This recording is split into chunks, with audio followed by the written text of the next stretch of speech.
Hello and welcome to Legato's short topic training videos. These videos provide a quick look at various Legato features and functionalities. This is the last video on the series for program flow control.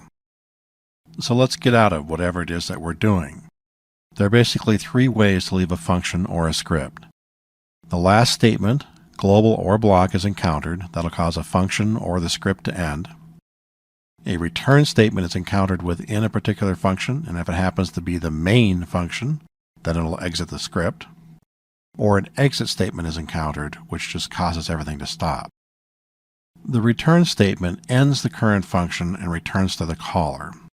A value may be passed back and should match the type that the function was declared as. So if it was declared as an integer, you should return a number. If it was declared as a string, you should return a string. Legato is not strict about what you actually return. It will try to match it. In fact, if you fail to return a value on a declared function with a return type, it'll just simply make it 0 or empty. If the function happens to be at the top of the call stack, the script will return to the caller, which is presumably the application, but it could also be another script that called using the run program function or any of the other inter-program type functions. Another type of kind of hard return is the exit statement.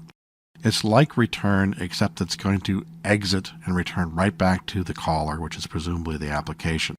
You can pass a value back. It's just like return in that sense.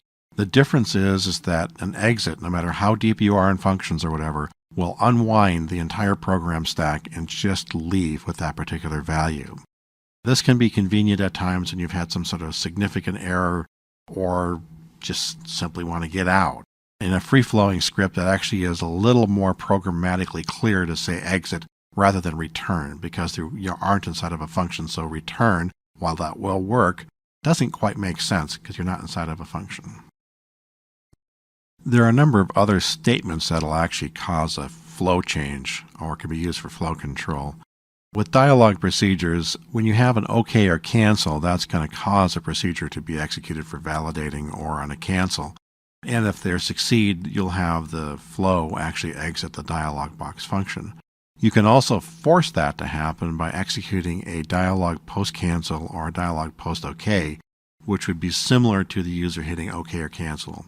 That causes the entire string of dialog routines and procedures to unwind and go back to the dialog box function call.